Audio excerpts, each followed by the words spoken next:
Sang Dewa Pedang dan Raja Tianyong duduk berhadapan sambil minum teh, keduanya masih merasa takut dan mendesah dari waktu ke waktu. Beberapa hari kemudian, Sang Pedang Abadi meninggal dunia. Tidak lama kemudian, dia kembali ke Qingzhou. Lin Changsheng dan yang lainnya sangat gembira melihat pedang abadi kembali dengan selamat, dan mereka akhirnya bisa meletakkan batu di hati mereka. Setelah mendengar kabar dari pendekar pedang bahwa ayahnya baik-baik saja, mata putri kecil Su Rongyue pun berbinar-binar, ia tak lagi murung dan murung, wajahnya yang pucat pasi pun langsung berubah warna. Saya harus kembali dan melihatnya. Saya harap Qingzhou memaafkan saya atas ketidaksopanan ini. Su Rongyue mengucapkan selamat tinggal dan bergegas melanjutkan perjalanannya. Putri, Anda sangat baik. Anda bisa datang ke Qingzhou untuk bermain di waktu luang Anda. Anda selalu diterima. Lin Changsheng menunjukkan rasa hormat dan mengantarnya pergi secara pribadi. Malam itu, di dalam sebuah istana yang luas dan indah, Li Muyang dan Chen Qingyuan bertemu.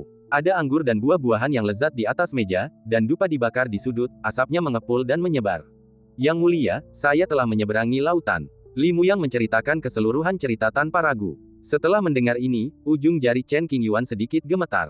Gerakannya sangat kecil, tetapi juga mengungkapkan kegelisahan batinnya. Sebuah lubang hitam terdistorsi muncul di suatu tempat di lautan batas. Kemudian, seorang wanita berambut putih muncul dan mengubahnya menjadi cermin ajaib berwarna biru. Tampaknya dugaanku benar. Pada saat itu, gadis berambut putih itu hendak pergi ke Laut Batas, dan Chen Qingyuan berspekulasi bahwa perubahan yang terjadi di Laut Batas saat ini mungkin ada hubungannya dengan dirinya. Itu harta karun dari zaman kuno, dan sungguh menakjubkan masih bertahan hingga hari ini, tetapi aku tak pernah membayangkan benda itu bisa menjebak seorang pendekar pedang abadi yang hampir mencapai ranah kuasi kaisar. Kekuatan pengurungannya begitu mengerikan, sungguh mengerikan. Dalam beberapa hari terakhir, Chen Qingyuan telah membaca Liang Yi Sang Xuan Jing, dan telah menyatakan rasa hormat yang mendalam terhadap gadis berambut putih itu. Takdir itu luar biasa indahnya, tak terlukiskan kata-kata. Pasti akan ada kesempatan untuk bertemu Anda lagi di masa mendatang. Hampir saja, kata Chen Qingyuan dengan tenang, era ini berbeda dari masa lalu. Sangat berbahaya. Kalian harus bertindak hati-hati dan mengutamakan keselamatan. Ya, Li Muyang mengangguk. Aku beruntung kali ini. Aku hanya terjebak dan tidak mengalami masalah besar. Anda telah kalah di saat kritis, pergilah. Chen Qingyuan memberi saran. Di mana dia? Li Muyang tidak tahu harus pergi kemana dan tidak punya rencana khusus. Timur. Chen Qingyuan merenung sejenak, pergilah terus ke timur, dan kau tak akan bisa kembali sebelum kau berjalan 9 langkah. Timur, apa gunanya? Ia menoleh dan melirik ke arah timur. Meskipun ada dinding yang menghalangi pandangannya, mata Li Muyang dapat melihat menembus segalanya. Ia dapat melihat jauh, tetapi ia tak dapat melihat ujungnya. Kudengar kalau kau ke timur dari sini, kau akan melewati tempat bernama Negeri Plum, dengan pohon-pohon plum yang tak terhitung jumlahnya. Bunga plum di sana luar biasa indah, tak terpengaruh musim, mekar setiap 100 tahun, dan saat layu, kuncup baru akan tumbuh. Mari kita lihat, mungkin aku bisa menemukan cara untuk mengambil langkah terakhir. Merlin adalah tempat yang sangat terpencil. Kamu bisa melihat pemandangan lain di sepanjang jalan. Chen Qingyuan mengambil kondisi Li Muyang saat ini sebagai panduan dan menggabungkannya dengan pengalamannya sendiri untuk membimbingnya di jalan yang tepat menuju pencerahan. Sumber daya seperti batu spiritual dan obat-obatan berharga tidak lagi berguna bagi Li Muyang. Ketika takdir datang, Anda secara alami akan mengatasinya. Adapun cara menemukan takdir itu, menunggu atau bepergian. Kekayaan klan kuno abadi sangat besar, namun mereka hanya mampu menghasilkan satu ahli tahap ke-8. Sedangkan untuk tokoh setingkat Kaisar Semu, itu sepenuhnya bergantung pada bakat dan keberuntungan mereka sendiri. Saya mengerti. Terima kasih atas bimbingan Anda, Yang Mulia. Li Muyang tidak akan meragukan arah yang ditunjukkan Chen Qingyuan, dan memutuskan untuk berangkat dalam beberapa hari untuk melihat pemandangan indah dan mencari ikan besar. Semoga perjalananmu lancar. Qingzhou masih membutuhkan perawatanmu. Chen Qingyuan berbisik. Menjadi pejabat tamu Sekte Qing dan dapat bepergian bersama Yang Mulia adalah kehormatan terbesar dalam hidup saya. Kata-kata ini datang dari hati Li Muyang dan tidak dimaksudkan sebagai pujian. Kalau dipikir-pikir, seandainya aku tidak bertemu Chen Qingyuan, mungkin aku masih hidup menyendiri di sudut dunia, menunggu hari di mana hidupku berakhir. Bagaimana mungkin aku bisa mendapatkan pengalaman yang begitu indah, bahkan mencapai puncak kehidupan? Li Muyang berdiri dan membungkuk dalam-dalam kepada Chen Qingyuan, mengungkapkan kekaguman dan rasa terima kasihnya. Chen Qingyuan menerima hadiah itu sambil tersenyum. Dalam sekejap mata, beberapa hari berlalu. Sebelum pemakaman, Li Muyang bermain catur dengan penjaga batu nisan, yang dianggap sebagai permainan tangan. Keduanya sepakat bahwa mereka akan menyelesaikan permainan catur itu saat mereka bertemu lagi nanti. Penjaga prasasti ini telah berkelana ke banyak tempat sebelumnya dan tidak ingin berkeliaran. Karena ia tinggal di Qingzhou, ia memutuskan untuk tinggal di sini dan menikmati ketenangan. Gunungnya tinggi dan jalannya panjang, semoga kamu selalu sehat. Melihat temannya pergi, penjaga batu nisan bergumam dalam hati. Hari di mana kita bertemu lagi pasti akan menjadi pemandangan yang lebih indah. Ya Tuhan, bisakah kamu mencapai puncaknya? Beberapa waktu yang lalu, Chen Qingyuan mempersembahkan metode inti Markis Changjing kepada penjaga monumen tersebut. Penjaga monumen menganggapnya sebagai harta karun dan mempelajarinya siang dan malam. Jika penjaga monumen dapat memahaminya sepenuhnya, kekuatannya tidak akan lebih lemah dari semua Markis Changjing sebelumnya, dan hanya masalah waktu sebelum ia mencapai langkah ke-9. Jika Sekte Qing benar-benar memiliki 2 kaisar semu di masa depan, maka mereka akan sangat makmur. Jika klan kuno abadi tidak menggunakan senjata suci tertinggi, mereka harus mundur saat melihat Sekte Qing dan tidak akan berani memprovokasinya. Saya perlu keluar sebentar. Chen Qingyuan mengucapkan selamat tinggal pada Lin Changsheng, ada sesuatu yang harus dia lakukan. Adik laki-laki, An kembali. Lin Changsheng tersenyum dan menantikannya. Ya, tentu saja. Aku mengucapkan selamat tinggal kepada saudaraku dan berangkat mengikuti angin. Tujuannya adalah Fu Cheng, yang terletak di Laut Kekacauan. Temukan master pemurnian senjata terbaik dunia untuk memperbaiki tombak perak yang rusak. Kali ini, Chen Qingyuan membawa sejumlah besar batu permata dan emas peri, cukup untuk benar-benar memulihkan tombak perak tersebut. Fu Cheng dipenuhi tawa dan kegembiraan. Sang pangeran akhirnya terbebas dari masalah, dan semua orang di Fu Cheng tidak lagi khawatir. Mereka akhirnya bisa hidup damai selama beberapa hari. Su Rongyue akhirnya melepaskan ketegangan di hatinya setelah melihat ayahnya dengan mata kepalanya sendiri. Ia mengobrol cukup lama dengan ayahnya, menceritakan beberapa hal yang terjadi beberapa hari ini. Sekitar sebulan kemudian, seorang tamu terhormat datang ke kota itu, menyebabkan kegemparan di kalangan petinggi. Sebuah kereta perunggu diparkir di luar gerbang kota. Raja Tianyong keluar untuk menyambutnya secara pribadi, ditemani oleh sekelompok pejabat senior. Siapa itu? Aku tidak tahu. Untuk membuat sang pangeran melakukan hal sebesar itu, dia pasti orang yang sangat kuat. Mungkinkah dia reinkarnasi dari pedang abadi? Atau mungkin makhluk tua dari klan kuno abadi? Jangan biarkan imajinasimu liar, kau akan segera tahu. Di tengah keramaian, orang-orang berbisik-bisik dan berkomunikasi secara rahasia. Kereta perang itu berhenti dan larangan pun dicabut. Seorang pria berjalan keluar perlahan dan muncul di hadapan semua orang. Orang yang datang adalah Chen Qingyuan. Dia mengenakan brokat hijau dan tampak tampan dan anggun. Raja Tianyong ada di sini. Tak perlu menyembunyikan penampilan aslinya. Datang saja secara terbuka. Yang Mulia Chen, ini dia orangnya. Tidak heran sang pangeran muncul. Semua orang mengenali orang itu sekilas, dan mereka terkejut, dengan kekaguman terpancar di wajah mereka. Su Rongyue juga ada di antara kerumunan, menatap Chen Qingyuan yang tinggi dan anggun. Ia mengerucutkan bibir merahnya, mata berbintangnya berbinar-binar, dan banyak pikiran berkecamuk di benaknya. Yang Mulia, Raja Tianyong maju beberapa langkah dan membungkuk. Salam, Yang Mulia. Semua orang memberi hormat dan bersorak bagai guntur. Tidak perlu bersikap sopan. Chen Qingyuan tersenyum dan mengangguk sebagai jawaban. Datang. Raja Tianyong sedikit menoleh ke samping dan menunjuk ke gerbang kota yang terbuka. Di bawah tatapan banyak orang, Chen Qingyuan melangkah ke udara dan datang berdampingan dengan Raja Tianyong, ayo masuk bersama. Ia berjalan berdampingan dengan sang pangeran, dan yang lainnya berdiri di sudut atau mengikutinya dari dekat. Mereka tiba di sebuah istana yang indah dan elegan lalu membubarkan para pengawal dan dayang. Yang Mulia, tidak perlu terlalu dibatasi. Ini wilayah Anda. Chen Qingyuan memperhatikan bahwa Raja Tianyong agak pendiam dan bercanda. Saya tidak berani bertindak gegabah di hadapan Yang Mulia. Dalam insiden bintang kaisar sebelumnya, Raja Tianyong menyaksikan keanggunan Chen Qingyuan yang luar biasa di puncak kekuasaannya, meninggalkan kesan yang mendalam dan sangat menyentuh hatinya. Bertemu dengannya hari ini, ia tidak boleh bertindak sembarangan, semua tindakan dan perkataannya telah dipertimbangkan dengan matang. Saya di sini untuk menemui Penatua Lin. Ada yang ingin saya tanyakan. Chen Qingyuan menyatakan tujuannya. Penatua Lin, yang nama aslinya adalah Lin Yuan, adalah salah satu master pemurnian senjata terbaik di dunia. Berbicara tentang asal-usulnya, leluhurnya adalah Fatih Lin, yang telah mengikuti Chen Qingyuan dalam pertempuran di seluruh negeri. Ia adalah ahli senjata terkuat 300.000 tahun yang lalu, dan telah menciptakan banyak senjata semi-kaisar. Saudara Lin sering retret untuk mengolah pikirannya. Nanti saya akan memeriksanya dan memberitahu Anda tentang kedatangan Yang Mulia. Raja Tianyong menjawab dengan lembut. Baiklah, terima kasih atas bantuanmu. Chen Qingyuan menyesap tehnya dan berterima kasih padanya. Kamu mengatakannya, seharusnya begitu. Raja Tianyong membungkuk. Setelah hening sejenak, Raja Tianyong teringat sesuatu dan berkata, bertahun-tahun yang lalu, aku berkelana bersama rekan Daoisian ke banyak alam rahasia dan memperoleh banyak hal. Oh, Chen Qingyuan menjadi tertarik dan mendongak, penasaran dengan apa yang akan terjadi selanjutnya. Rekan Taoisian yang disebutkan pangeran adalah Yan Simeng, mantan presiden Akademi Daoyi. Rekan Taoisian telah mengesampingkan tanggung jawabnya di akademi dan dengan sepenuh hati mencari Dao.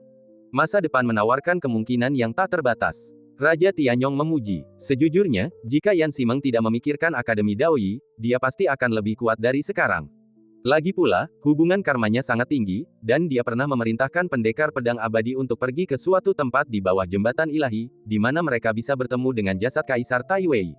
Yan Ximeng bahkan membawa kembali setetes darah kehidupan Kaisar Tai Wei, dan kemudian dengan bantuan Chen Qingyuan, membuat darah kehidupan itu menyatu dengan Huang Xingyan. Nasib seperti ini tidak dialami oleh orang biasa. Saya belum mendengar kabar dari rekan Dao Xian selama bertahun-tahun ini. Saya penasaran kemana dia pergi dan apakah kultivasinya telah mencapai tingkat yang lebih tinggi. Saya mengobrol dengan Yan Ximeng tentang tempat rahasia yang pernah saya kunjungi, dan saya merasakan banyak emosi.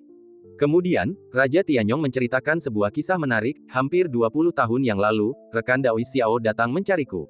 Ia tampak tidak ramah dan bermusuhan kepadaku. Kurasa itu karena aku telah bersama rekan Dao Xian selama beberapa waktu.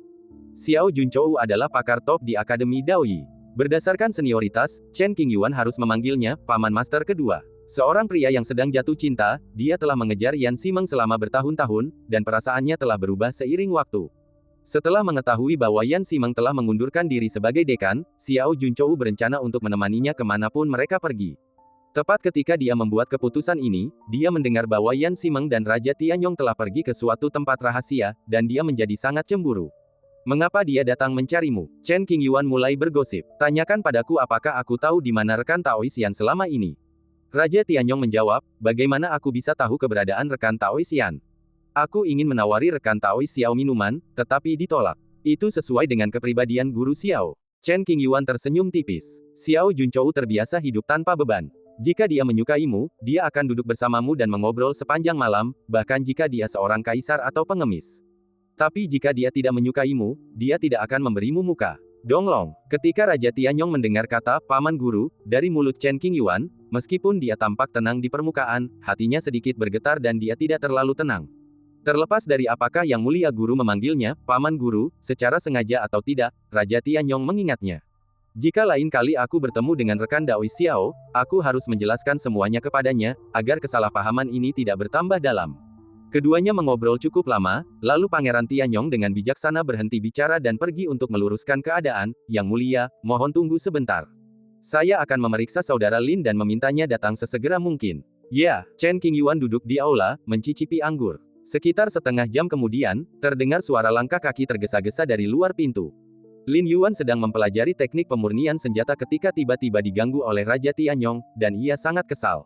Ia hendak mengumpat ketika mendengar Chen Qingyuan datang.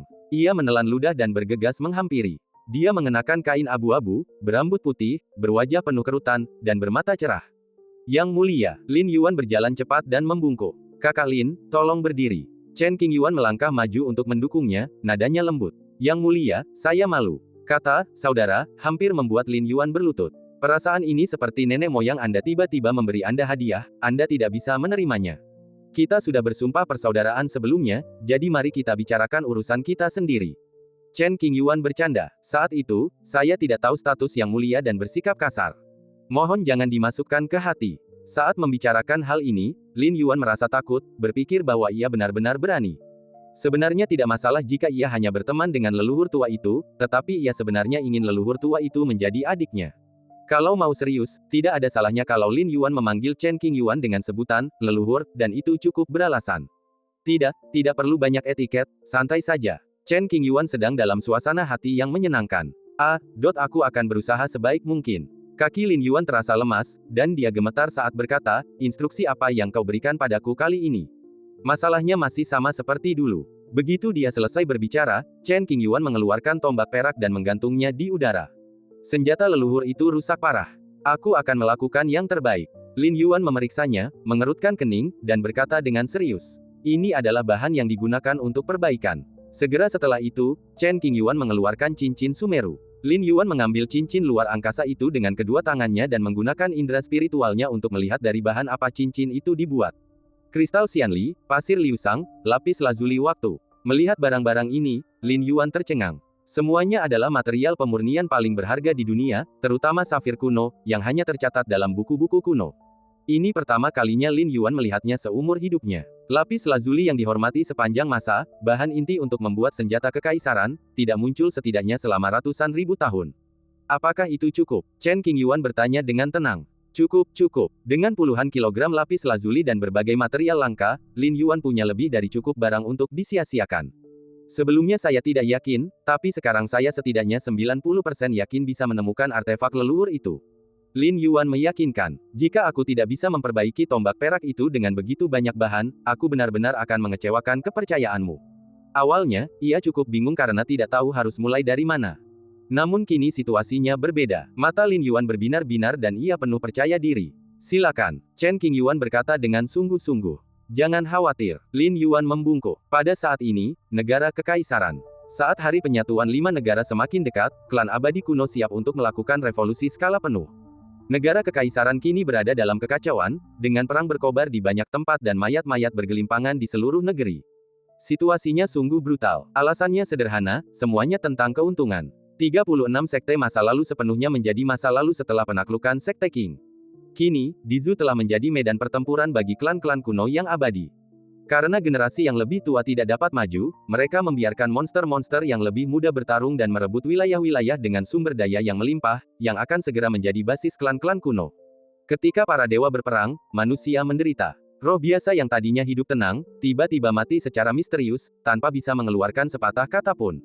Situasi ini dianggap relatif beruntung. Manusia di beberapa daerah terluka dan lumpuh akibat sisa-sisa kekuatan pertempuran para biarawan, serta menderita siksaan psikologis dan fisik yang tak berkesudahan. Tempat yang agak jauh adalah Jade Arai Star Region. Villa Langya terletak di area inti bintang susunan giok. Meskipun klan kuno abadi penuh dengan orang-orang kuat dan memiliki fondasi yang kuat, mereka lebih takut pada metode deduksi Pangeran Langya yang aneh dan tak terduga, sehingga mereka tidak terlalu banyak bersuara di sini. Sedangkan untuk wilayah lainnya, suku kuno itu tidak punya kekhawatiran.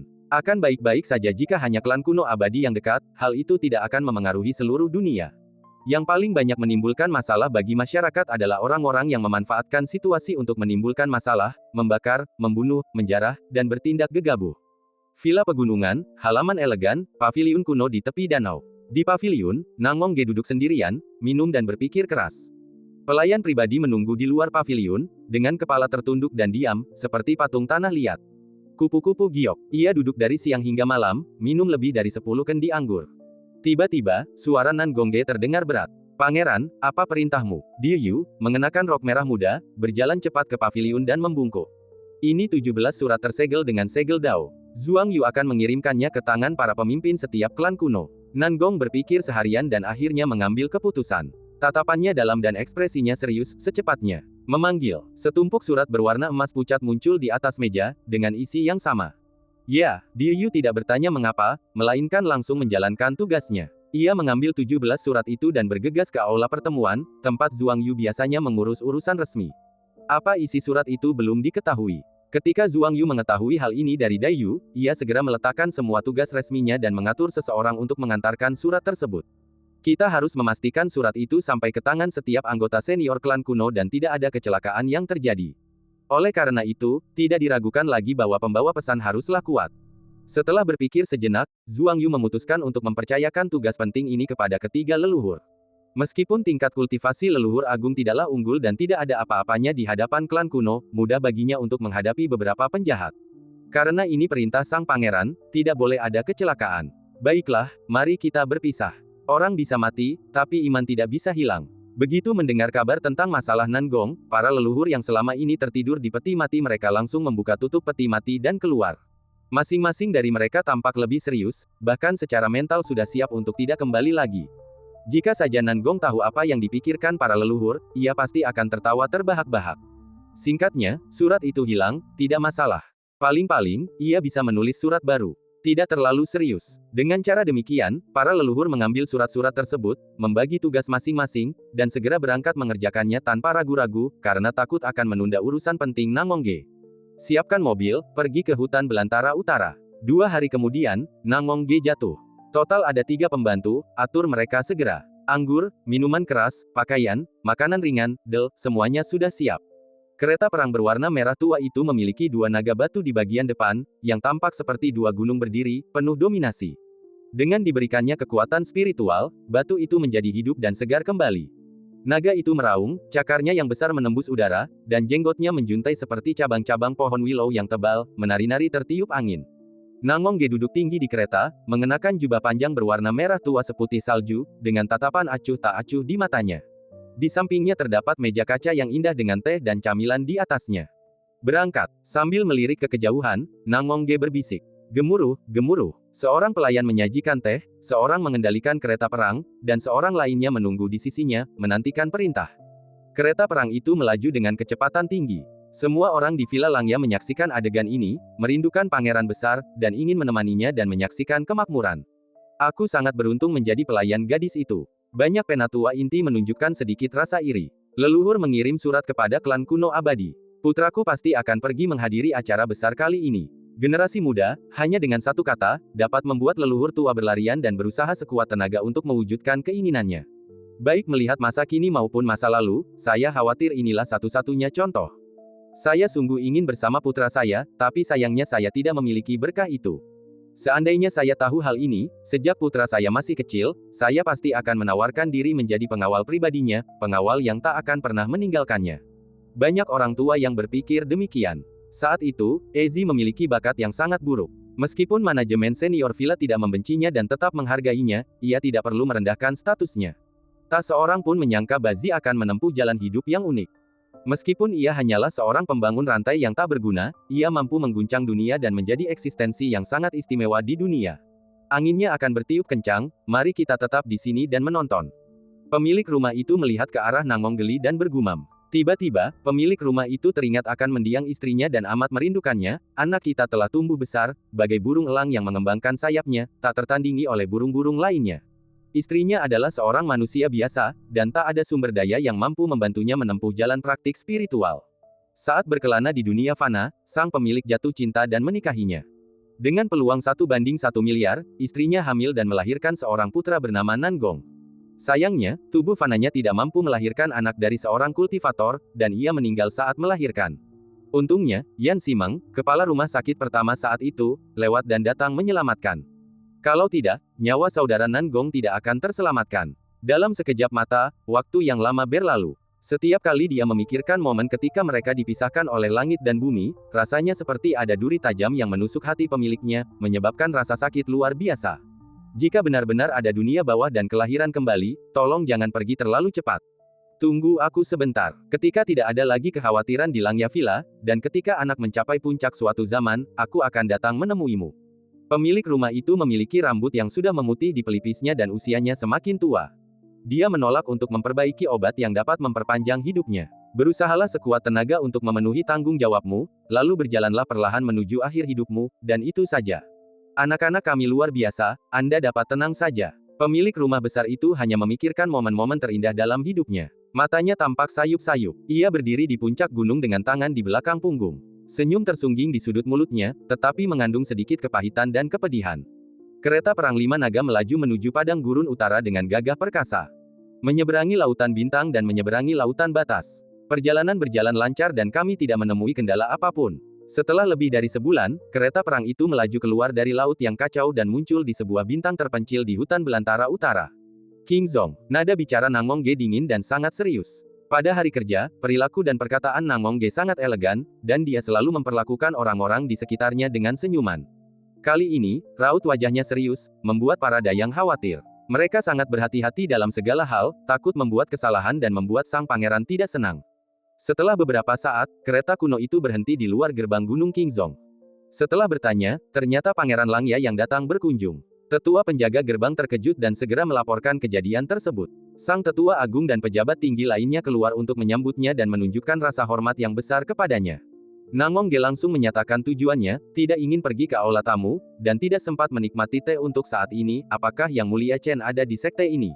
Di sini, para tetua bersikap bijaksana dan tidak mendekat untuk berbicara dengan Nangong Ge, menyerahkan masalah itu kepada Zhong Yu untuk ditangani.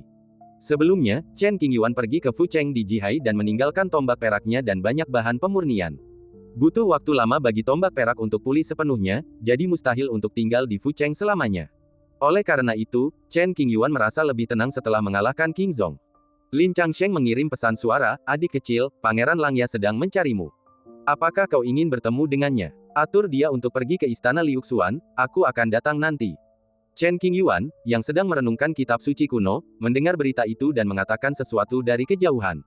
Bagus. Lin Changsheng segera melakukannya. Di sudut utara Qingzhong, berdiri sebuah istana putih gelap, tergantung di lautan awan, muncul dan menghilang dari waktu ke waktu, seperti istana peri. Di aula, aroma teh begitu kuat, dan setiap pilar diukir dengan gambar-gambar indah dan berbagai rune. Nangong Ge duduk sendirian di aula, menutup matanya, dan menunggu dengan tenang. Setelah minum teh, Chen Qingyuan yang mengenakan jubah brokat berpinggang ketat dengan pola gelap, melangkah masuk. Keduanya saling memandang pada saat yang sama, mata mereka bertemu. Kamu kelihatan serius banget. Ada yang penting nggak? Chen Qingyuan duduk di sebelah Nangong Ge dan memasang penghalang dengan jentikan lengan bajunya untuk mencegah percakapan bocor.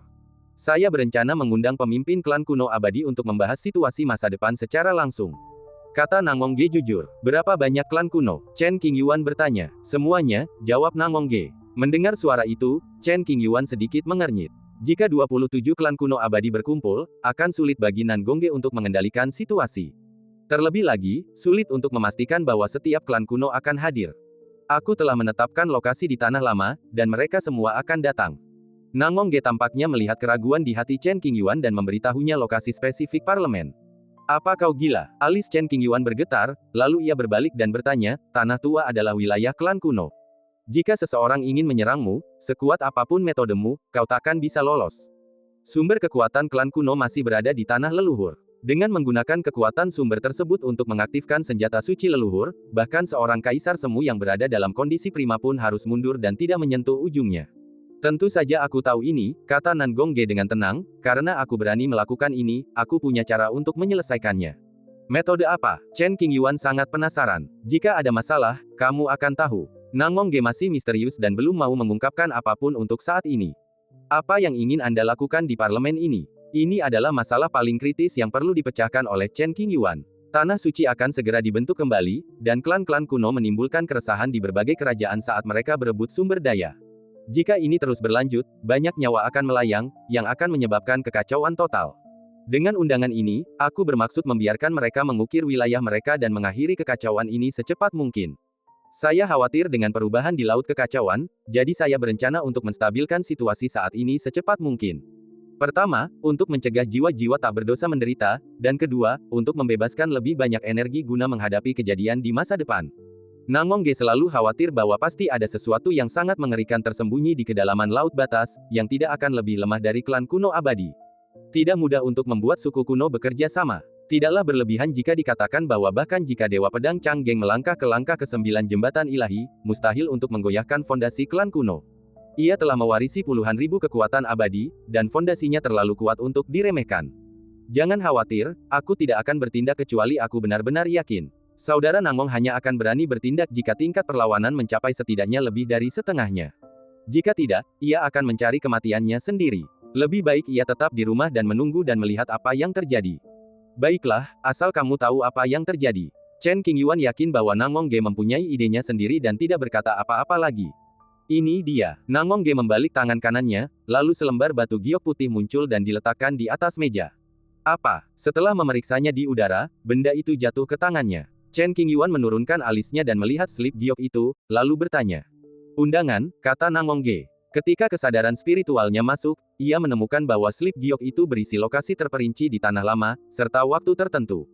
Jika Anda tertarik, Anda bisa datang dan melihatnya. Nangong Ge tersenyum sedikit. Ini tungku api. Maukah kau menarikku masuk? Chen Qingyuan menatap tajam ke arah orang di depannya. Ya, apakah kamu ingin melompat turun? Sudut mulut Nangong Ge terangkat, mengakuinya dengan jujur. Saya akan menepati janji saya tepat waktu. Meskipun Tanah Lama itu sangat berbahaya, Chen Qingyuan tidak takut sama sekali. Percayalah bahwa Nangong Ge dapat mengendalikan situasi dan tidak akan bunuh diri.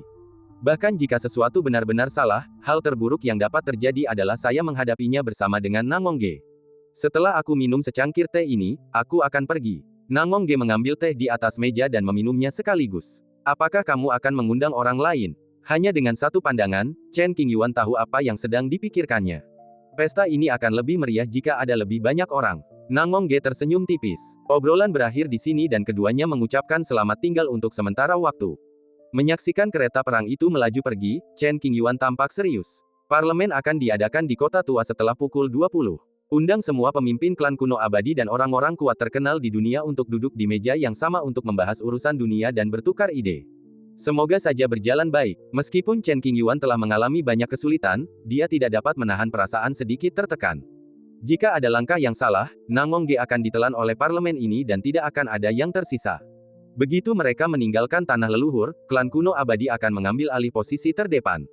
Jika mereka ingin mencelakai Nangongge, konsekuensinya bisa dibayangkan. Pangeran, kamu mau pergi kemana? Seorang pelayan bertanya dari kereta perang. Akademi Daoyi. Nangongge harus menyampaikan beberapa undangan secara langsung untuk menunjukkan rasa hormat. Gemuruh, gemuruh. Setelah menerima instruksi, pelayan itu mengendalikan kereta perang dan mempercepat lajunya. Beberapa klan kuno telah menerima surat dari Villa Langya. Ketika para tetua suku kuno melihat isi surat itu, mereka cukup terkejut dan mengadakan pertemuan para tetua untuk menyampaikan pendapat mereka. Tanah tua, dunia independen di bagian terdalam. Sebanyak 17 wilayah dibatasi, masing-masing ditempati oleh suku kuno yang berbeda. Apa niat kakak Nangong melakukan ini? Kau mengundang kami semua ke sebuah pertemuan, dan kau bahkan memilih tanah tua sebagai tempatnya. Kau benar-benar berani. Tak dapat disangkal bahwa anak ini memang memiliki kualitas luar biasa, yang membuat orang-orang waspada. Namun, fondasi klan kuno itu kuat dan tak tergoyahkan. Anak kecil yang tahu sedikit ilmu ramalan tak mungkin membuat masalah. Maukah kamu memberiku bantuan ini? Kalau sudah waktunya, pergilah dan lihat. Lagi pula, itu di tanah lama, jadi tidak ada yang perlu dikhawatirkan. Sebagian besar pemimpin senior suku kuno mempunyai ide yang sama, yakni sekadar menonton acara menarik dan meriah itu tanpa rasa khawatir apapun. Beberapa suku kuno benar-benar mendiskusikannya dengan serius. Klan Kekaisaran Guiyan, klan kuno Yuking, klan kuno Huoling, dan seterusnya, semuanya tahu betapa mengerikannya Pangeran Langya dan menanggapi masalah itu dengan sangat serius. Terutama para tetua klan Kekaisaran Guiyan sangat berterima kasih kepada Nangongge. Alasannya sederhana, saya mendapatkan bimbingannya dalam mengambil artefak leluhur, kalau tidak, saya akan tetap tersesat dan kehilangan arah. Ada hal lain yang sangat penting. Selama insiden mayat Kaisar Jurang Iblis, para penguasa abadi dari berbagai klan kuno muncul, dan leluhur Guiyan tentu saja tidak terkecuali. Untungnya, dengan nasihat dari Nangongge, meskipun Patriark Guiyan tidak mendengarkan nasihatnya dan pergi ke jurang iblis, dia tetap berhati-hati dan waspada dalam segala hal yang dia lakukan, yang menyelamatkan hidupnya. Sebaliknya, nenek moyang klan kuno lainnya, bahkan mereka yang berkuasa seperti Kaisar Semu, dimakamkan di langit berbintang dan mati dengan kebencian. Dengan kemampuan putra mahkota, dia seharusnya tahu betapa berbahayanya memilih tanah lama sebagai lokasi. Jika dia berani mengambil langkah seperti itu, dia pasti punya cara untuk mengatasi krisis ini. Saya harap sang pangeran memahami hal ini dan tidak akan melakukan apapun yang akan menghancurkan hidupnya sendiri. Jika memang demikian, kami akan berusaha sekuat tenaga untuk melindunginya. Begitu kita tiba di Tanah Suci, situasinya akan sangat sulit. Sekalipun sang pangeran memanggil Dewa Pedang Canggeng, dia tidak akan mampu mengendalikan situasi di Tanah Suci secara keseluruhan. Perjanjian 10 tahun itu berakhir dalam sekejap mata. Klan Kekaisaran Guiyan percaya pada kemampuan Nangongge, tetapi mereka juga tahu betapa mengerikannya fondasi klan kuno itu. Penampilan mereka sebelumnya di luar hanyalah puncak gunung es. Dengan terus memperkuat fondasi dan memobilisasi kekuatan aslinya, senjata kekaisaran dapat benar-benar dihidupkan kembali dan mengerahkan kekuatan yang dapat menekan dunia. Selain itu, terdapat berbagai harta karun langka, yang benar-benar merupakan hal-hal yang belum pernah dilihat dunia sebelumnya. Senjata kekaisaran yang diwariskan dari nenek moyang sangatlah penting, sehingga keluarga Kekaisaran Guiyan berupaya semaksimal mungkin untuk menemukan separuh senjata kekaisaran lainnya. Klan kuno yang saat ini paling menderita seharusnya adalah klan Kaisar Sangki. Dulu, saat insiden Bintang Kaisar, aku berharap bisa mengendalikan pedang leluhur, mematahkan batasan kuno, dan menjarah harta karun Bintang Kaisar. Namun, aku tak pernah menyangka akan kehilangan lebih banyak daripada yang kudapat. Bukan hanya aku tak mendapatkan harta karun, aku juga kehilangan pedang leluhur. Jika mereka mengetahui hal ini, keluarga Kaisar Sangki tidak akan pernah melakukan hal ini. Sayangnya, tak ada obat untuk penyesalan di dunia ini. Segalanya telah terjadi dan kita hanya bisa berusaha sebaik mungkin untuk mencarinya. Masih belum ada petunjuk. Saya sudah mencoba berbagai macam metode, tetapi hasilnya selalu sama. Tanah suci akan segera dibentuk kembali, dan situasi saat ini mungkin bergejolak. Pedang leluhur belum kembali, dan fondasinya belum stabil. Carilah lagi. Klan Kaisar Sangki pernah mengirim orang ke Villa Langya, berharap meminta bantuan Nangongge untuk menghitung lokasi pedang Kaisar. Namun, Nangongge tidak membuat perhitungan apapun dan hanya mengatakan bahwa dia akan kembali dalam 100 tahun. Setelah pencapaian ini, para anggota senior keluarga Kaisar Sangki menemukan solusi lain dan mengundang beberapa guru ramalan yang terkenal. Para deduksionis yang lebih lemah tidak mampu menghitung apapun, sehingga situasi menjadi kacau. Para deduksionis yang lebih kuat secara tidak sengaja menyentuh batasan, memuntahkan darah, lalu menyesalinya. Masih ada beberapa dekade lagi. Apakah lebih baik kita mencari pangeran sekarang? Selama pedang kaisar tidak kembali, semua orang di klan Kaisar Sangki akan merasa gelisah, dan setiap hari akan seperti setahun, dan mereka akan merasa sangat tersiksa. Seharusnya tidak mungkin, mari kita tunggu sedikit lebih lama. Semua orang bilang Pangeran Langya orang yang teguh pada janjinya. Begitu sesuatu sudah diputuskan, itu tidak akan diubah. Jika kita hitung 100 tahun kemudian, itu tidak akan terjadi di muka. Perjamuan 10 tahun kemudian penuh dengan niat membunuh. Kuharap kakak Nangong tidak bunuh diri. Berita itu menyebar dengan cepat, dan setiap klan kuno menerima surat undangan, yang menyebabkan kehebohan. Para leluhur berbagai suku berkomunikasi secara rahasia satu sama lain, tidak begitu memahami tujuan khusus dari perjamuan Nangongge. Lagi pula, pestanya diadakan di Tanah Lama, jadi tidak perlu khawatir akan ada yang berniat jahat. Justru karena Nangongge telah memperhitungkan bahwa beberapa orang tua di klan kuno itu serakah dan takut mati, dan tidak akan mengambil risiko apapun pada masa kritis ini ketika Senzu akan dibentuk kembali, dan tidak bersedia menyentuh risiko sekecil apapun. Oleh karena itu, Tuan Nangong mengatur perjamuan di tanah leluhur untuk memastikan para pemimpin setiap klan kuno datang. Bahkan jika Tuan tidak hadir, para tetua klan dapat diminta untuk menyampaikan pesan, sehingga memudahkan komunikasi. Tak ada tembok yang tak tertembus di dunia ini. Entah siapa yang membocorkan masalah ini, bagaikan batu yang jatuh ke laut, memercikkan sedikit air. Kemudian air tersebut memercik menjadi gelombang, yang semakin membesar dan membesar lagi, membentuk tsunami yang menenggelamkan seluruh langit dan dunia dalam waktu yang sangat singkat. Sudahkah kau dengar? Pangeran Langya telah mengundang semua klan kuno yang abadi untuk mengadakan perjamuan di tanah leluhur 10 tahun lagi untuk membahas berbagai hal. Seharusnya memang begitu. Aku belum melihat Langya Villa menyangkalnya. Setahu saya, tak hanya klan-klan kuno, tetapi juga banyak tokoh penting yang diundang. Misalnya, penguasa pedang Mosuan, Nanli Zenren, Semi Santo Konfusianisme, Yang Mulia Buddha, Dekan Yi, dan sebagainya. Begitu banyak makhluk yang kuat, ya Tuhan. Hanya setelah beberapa tahun fermentasi, orang-orang di seluruh penjuru dunia membicarakan masalah ini, dan seruan sering terdengar. Beberapa orang membuat keributan besar mengenai hal itu dan menyebut konferensi Tanah Tua yang akan datang ini sebagai perjamuan puncak. Hanya orang-orang terkuat di dunia yang memenuhi syarat untuk berpartisipasi. Kecuali beberapa makhluk khusus, yang terlemah memiliki tingkat kultivasi jembatan ilahi setengah langkah. Orang-orang membicarakan hal ini dengan panas, bertanya-tanya apa sebenarnya niatan Nangongge. Terlepas dari apakah perjamuan terakhir itu berhasil atau tidak, hal itu pasti akan mengubah situasi dunia saat ini.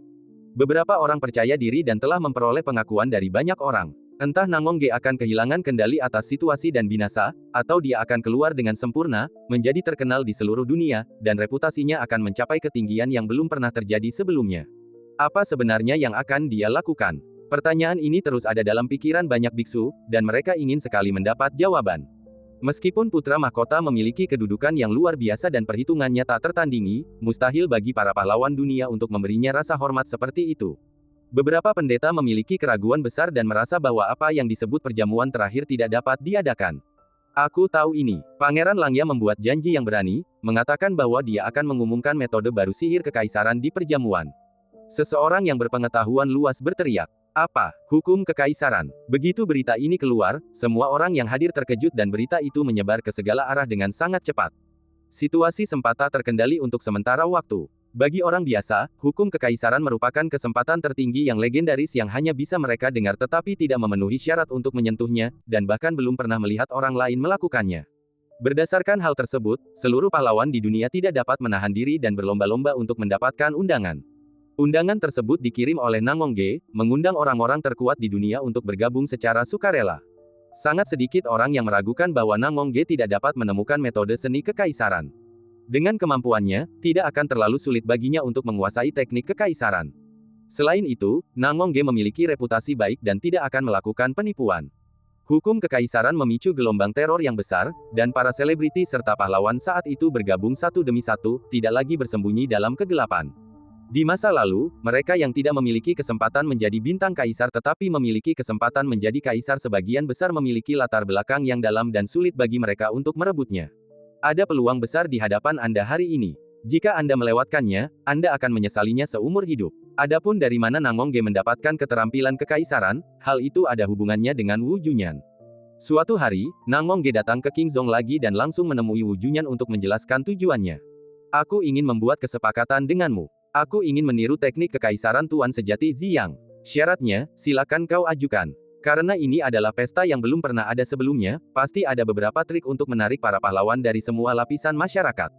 Ambillah ini saat kau berutang budi padaku. Wu Junyan tidak mempersulit permintaan saudara Nangong. Ia merenung sejenak, lalu menjawab dengan serius. Bagus. Nangong Ge mengangguk berat sambil berekspresi serius. Hukum kekaisaran adalah khazanah tertinggi, tidak peduli di era apapun. Alasan mengapa klan kuno abadi dapat bertahan selama jutaan tahun, atau bahkan lebih lama, adalah karena klan ini didasarkan pada seni kekaisaran, yang secara bertahap berkembang dan terakumulasi, hampir tanpa periode kemunduran, dan langsung naik ke puncak, menjadi raksasa di mata rakyat. Aku hanya butuh jilid pertama kitab suci kekaisaran. Itu hanya gimik, tidak perlu mengungkap seluruh kitab suci kekaisaran. Sang guru hanya menginginkan jilid pertama, yang sudah cukup untuk menarik perhatian orang dan menciptakan gelombang besar. Oke, butuh waktu beberapa jam bagi Wu Junyan untuk mengukir jilid pertama kitab suci kaisar, menaruhnya dalam slip giok bermutu tinggi, lalu menyerahkannya kepada Nangong Ge tanpa ragu-ragu. Terima kasih. Nangong Ge berterima kasih padanya. Ada satu hal yang tidak ku mengerti. Jika kau hanya ingin mencapai kesepakatan dengan klan kuno abadi, mengapa kau membuat keributan seperti ini? Merasa ragu, Wu Junyan bertanya langsung. Aku belum bisa memberitahumu sekarang, maafkan aku. Kata nenek Nangong dengan nada meminta maaf, nanti juga kamu akan tahu kalau sudah waktunya. Ya, Wu Junyan mengangguk sedikit dan tidak bertanya lagi. Itu pasti melibatkan sesuatu yang sangat rahasia dan tidak dapat dibicarakan. Peristiwa di pesta Jueding semakin memanas dan menimbulkan sensasi. Aku menawarkan 7 juta batu roh berkualitas tinggi, ditambah semua harta langka yang kumiliki, hanya untuk sebuah undangan. Seseorang menawarkan hadiah besar untuk undangan. Siapapun yang bisa menerima undangan tersebut adalah tokoh terkenal di dunia dan sangat berkuasa. Merebutnya hanyalah angan-angan belaka bagi para kultivator biasa. Berita juga telah muncul bahwa perjamuan agung tidak hanya akan mengungkap teknik kekaisaran, tetapi juga menyiapkan teh aliran hijau dataran salju, kie Buddha, cairan giok berusia 100.000 tahun dari urat nadi utama perbatasan barat, dan porselen merah wilayah terpencil. Anggur, minuman, dan camilan di perjamuan itu membuat semua biksu di dunia berseru kaget. Anggur, minuman, dan camilan itu sulit didapat dan merupakan keinginan yang sangat mewah. Snow-covered green stream sangat sulit dibudidayakan. Butuh 1000 tahun untuk mekar dan 1000 tahun untuk bertunas. Hanya dengan memetiknya dalam waktu 5 hari setelah bertunas, rasanya yang lembut, harum, dan manis dapat terjaga. Buah ini sangat langka. Orang-orang hanya mendengarnya tetapi belum pernah melihatnya, apalagi mencicipinya. Itu bukan apa-apa. Cairan giok perbatasan barat adalah yang paling berharga. Konon, hanya ada beberapa ratus guci anggur abadi ini yang berusia lebih dari 100.000 tahun di tanah suci pembuluh darah. Kali ini, semuanya diambil oleh Pangeran Langya. Aku penasaran berapa harganya. Berita yang beredar ada yang benar dan ada pula yang salah. Saya juga mendengar bahwa beberapa klan abadi kuno sangat menghormati sang pangeran dan mengambil harta karun serta benda-benda spiritual mereka yang paling berharga dan memintanya untuk meminjamnya sementara. Pendek kata, bahkan sebelum perjamuan ini dimulai, makhluk-makhluk yang tak terhitung jumlahnya telah mulai berfantasi tentangnya dan merindukannya. Padang Belantara Utara, King Zong. Chen Qingyuan mendengarkan berita yang datang dari mana-mana, hampir semuanya terkait dengan perjamuan terakhir. Dengan pertunjukan semegah itu, tujuannya pasti sangat penting. Berdasarkan pemahaman Chen Qingyuan terhadap Nangong Ge, dia akan bersikap rendah hati dan tinggal di Villa Langya selamanya, atau dia akan melakukan sesuatu yang menggemparkan dan menimbulkan keresahan di dunia. Apa yang diandalkannya? Perjamuan ini bisa dibilang merupakan upacara termegah di era ini. Sehebat apapun kemampuan meramal milik Nangong Ge, ia tak akan mampu mendominasi acara ini. Apakah itu dia? Setelah memeras otak untuk berpikir, hanya satu orang yang dapat mengejutkan seluruh penonton. Dia, yang disebutkan Chen Qingyuan adalah wanita berambut putih dengan asal-usul yang misterius. Seorang makhluk agung sejati, yang keberadaannya telah melampaui zaman Kaisar Tai Wei. Jika kakak Nangong bisa mengajaknya keluar, acara puncaknya pasti akan sangat menarik. Tidak seorang pun menyangka bahwa Nangong Ge yang telah lama mengasingkan diri, tiba-tiba akan menyebabkan keributan besar dan menggemparkan dunia. Beberapa orang sakti yang mendapat undangan takut ketinggalan dari upacara agung ini, maka mereka pun bergegas menuju ke sekitar tanah tua terlebih dahulu, mendirikan tempat tinggal sementara, memejamkan mata dan bermeditasi, menunggu dengan tenang. Beberapa orang yang hanya ingin menghasilkan uang menghabiskan banyak sumber daya untuk memproduksi ratusan undangan palsu dan menjualnya dengan harga tinggi. Saat yang lain menyadari ada yang tidak beres, para penjualnya sudah menghilang. Orang-orang kuat yang berebut sumber daya di daerah itu berhenti sejenak dan memfokuskan perhatian mereka pada pesta puncak. Fokus dunia, lebih hidup dari sebelumnya. Banyak tokoh muncul di sekitar tanah tua Dizu. Banyak biksu berkumpul bersama, dengan pemikiran bahwa meskipun mereka tidak dapat berpesta, mereka masih ingin melihat lebih dekat. Lihat, lelaki tua di sebelah barat itu tampak seperti iblis berjari 12. Di suatu sudut, sekelompok orang berkumpul di sini, mengamati tanah tua. Dasar setan tua, bahkan biksu Mahayana tidak memenuhi syarat untuk menghadiri perjamuan itu dan hanya dapat menonton dari kejauhan. Lelaki tua di sisi barat adalah leluhur klan iblis. Ia terlahir dengan 12 jari, karena itulah julukannya. Invasi agama Buddha dan kerusuhan para kultivator iblis semuanya disebabkan oleh lelaki ini. Iblis tua itu cukup tangguh dan berkali-kali lolos dari krisis kematian. Ada energi pedang yang datang dari barat daya. Siapa itu? Pada saat ini, seseorang merasakan tekanan yang kuat dan mengalihkan pandangan. Tuan Pedang Negeri Salju. Pria itu berpakaian putih, rambutnya hampir seluruhnya putih, dan ada kerutan di wajahnya. Meskipun sudah tua, ia tetap tampan. Seorang pendekar pedang yang telah tinggal di daerah bersalju selama bertahun-tahun, tanpa afiliasi apapun dengan kekuatan manapun, ia hidup sendiri dan menikmati kebebasannya.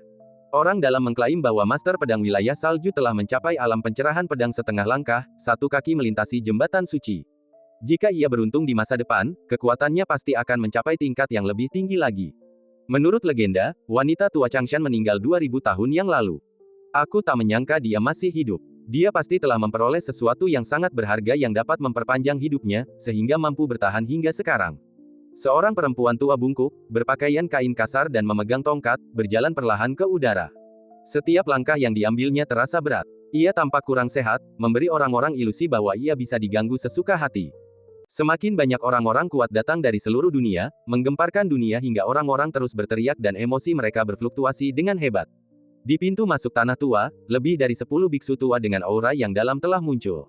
Dua di antaranya adalah musuh bebuyutan. Yang satu adalah Raja Laba-Laba berlengan 8, dan satunya lagi adalah wanita tua dari Gunung Changshan. Wanita tua, sungguh mengejutkan bahwa kamu masih hidup. Raja Laba-Laba berlengan 8 sangat kuat, tingginya sekitar 3 meter, dengan total 8 lengan. Wujud aslinya adalah seekor laba-laba yang telah mencapai pencerahan. Kamu belum mati, jadi tentu saja aku bukan orang pertama yang mati. Wanita tua itu berambut putih dan berwajah lemah, suaranya serak dan lemah, dan matanya sesekali memancarkan cahaya hijau tua, yang sedikit menakutkan. Karena kamu masih hidup, mari selesaikan perseteruan di antara kita sekarang. Saat kata-kata itu terucap, Raja Laba-Laba berlengan 8 menyerang secepat kilat, membuat banyak orang tak dapat bereaksi. Kebencian keduanya sederhana, berawal dari harta karun, kemudian konflik membesar dan menjadi musuh bebuyutan. Ledakan. Menghadapi serangan Raja Laba-Laba berlengan 8, wanita tua yang menggunakan kruk menangkisnya dengan lambaian tangannya. Jika kamu ingin menelepon, pergilah ke suatu tempat yang jauh agar tidak mengganggu aku dan yang lainnya. Seorang pendekar pedang menatapku dengan dingin dan berkata dengan suara dingin, menjauhlah, orang asing. Yang lain menoleh dan merasakan hal yang sama, mereka tidak ingin diganggu. Jadi, Raja Laba-Laba berlengan 8 dan wanita tua itu menerobos kehampaan dan pergi ke langit berbintang yang tak berpenghuni, tempat mereka memulai pertempuran hidup dan mati. Beberapa hari kemudian, hanya satu orang yang kembali hidup-hidup, dengan beberapa luka di tubuhnya dan ekspresi pembunuh di wajahnya. Orang ini adalah perempuan tua yang tampak ringkih dan lemah. Ia tidak terluka parah. Ia menemukan tempat untuk duduk, memasang penghalang di sekelilingnya, memejamkan mata, dan mengatur napasnya. Melihat wanita tua itu kembali sendirian, banyak biksu ketakutan dan berbisik satu sama lain. Peristiwa ini hanyalah episode kecil dan tidak menimbulkan banyak kehebohan. Beberapa hari kemudian, King Zong mengadakan upacara lain untuk merekrut pengikut guna menambah darah segar. Reputasi Sekte Qing kini sangat tinggi, tak kalah dengan reputasi klan-klan kuno abadi di negeri lama. Perekrutan murid-murid tersebut menimbulkan sensasi besar, dan beritanya menyebar bak api ke seluruh dunia. Mereka yang cukup beruntung untuk bergabung dengan Sekte Qing terakhir kali menerima berkah dari surga dan memiliki sejumlah besar sumber daya untuk diinvestasikan dalam kultivasi mereka, yang membuat banyak kultivator iri. Pergi ke King Zong, cepat. Konon, Sekte Qing hanya merekrut 1000 murid kali ini. Acaranya tidak akan semegah sebelumnya. Jika kau bisa menjadi anggota Sekte Qing, akan ada sedikit peluang bagimu untuk menerima bimbingan dari Dewa Pedang Canggeng dan Chen Zunyu di masa depan. Berapapun biayanya, saya akan masuk ke 1000 teratas. Hanya dalam beberapa bulan, sejumlah besar talenta muda berkumpul di dekat King Zong. Jika Anda secara acak memilih seseorang dari kerumunan, Anda akan menemukan bahwa sebagian besar sekte adalah orang-orang berbakat yang dapat mewarisi jabatan tersebut. Sekarang, anak-anak muda ini berkumpul hanya untuk bergabung dengan Sekte Qing, yang membuat banyak pemimpin sekte iri, tetapi mereka tidak dapat berbuat apa-apa. Chen Qingyuan tidak khawatir tentang urusan sekte tersebut, dan masih mempelajari Liang Yi Sang Xuan Jing di Gua Miaobao. Setiap kalimat dalam kitab suci kuno tertinggi mengandung pemahaman mendalam tentang Dao Agung. Bahkan dengan pemahaman Chen Qingyuan, mustahil baginya untuk menguasainya dalam waktu singkat. Sampai di sini, Chen Qingyuan masih belum memulai. Ia perlahan membaca sebuah bagian dari sastra Tiongkok kuno di jilid sebelumnya. Bagian itu masih samar dan sulit dipahami, dan ia perlu mencoba dan membuat kesalahan berulang kali untuk menemukan arah yang benar. Saat memperbaikinya, nada transmisi suara tertentu bergetar sedikit. Setelah setengah jam, saya luangkan waktu untuk mengamati. Saat aku membuka jimat transmisi suara, aku mendengar suara yang familiar. Saya punya kesepakatan bisnis, apakah Anda ingin melakukannya? Tanpa berpikir panjang, Chen Qingyuan tahu siapa orang itu dan sedikit terkejut. Siapa? Nenek moyang klan roh api kuno, Ye Liujun. Wawancara tatap muka, jawab Chen Qingyuan melalui catatan transmisi suara. Aku berada di kota selatan Qingzhong, menunggu kedatanganmu. Tidak lama kemudian, Ye Liujun memberitahu di mana dia berada. Yang pertama adalah benih Dao tiga kehidupan, dan yang kedua adalah obat Dao kelas atas. Ye Liujun bisa disebut anak pembawa kekayaan. Ia selalu menyingkirkan rintangan bagi Chen Qingyuan di saat-saat kritis, menghemat banyak waktu kultivasinya. Mereka memiliki hubungan yang mendalam. Kota kuno di selatan Qingzhong sangat makmur. Dahulu merupakan kota kecil, tetapi dengan kebangkitan Qingzhong, kota ini telah mengalami banyak perluasan dan menjadi seperti sekarang ini. Kota itu menampung puluhan juta biksu. Gedung-gedungnya yang menjulang tinggi menjulang di langit, burung bangau menjulang di lautan awan, kilang anggur ada di mana-mana, dan ada wanita-wanita memikat dari berbagai ras, menarik para biksu yang lewat untuk meliriknya lebih lama. Di sudut yang tidak mencolok, ada sebuah restoran 3 lantai, yang terletak di daerah terpencil dan hanya memiliki sedikit pengunjung. Ye Liujun menyukai ketenangan, jadi dia duduk di kompartemen restoran, minum dan menunggu. Setelah beberapa jam, terdengar suara langkah kaki pelan di luar pintu. Ledakan. Ye Liujun tahu bahwa yang datang pastilah seorang kenalan lama, jadi dia memikirkannya dan membuka pintu. Pintu terbuka dan Chen Qingyuan melangkah masuk. Duduk berhadapan, saling memandang. Keduanya saling berpandangan, dan ruangan itu menjadi sangat sunyi. Maukah kamu menuangkan segelas untukku? Melihat meja kosong di depannya, Chen Qingyuan mengatakan sesuatu untuk membuat suasana tidak terlalu suram. Tuangkan sendiri. Ye Liujun berwajah tegas, suasana hatinya sedang buruk, dan berbicara dengan nada dingin. Dilihat dari penampilannya, dia pasti masih ingat kejadian ketika Chen Qingyuan mencegatnya, dan dia belum bisa melupakan kejadian itu. Ya, tak seorang pun mampu menahan amarah itu. Terakhir kali, ia menghabiskan banyak energi untuk pengobatan Tao itu, tetapi tanpa diduga, Chen Qingyuan yang menang.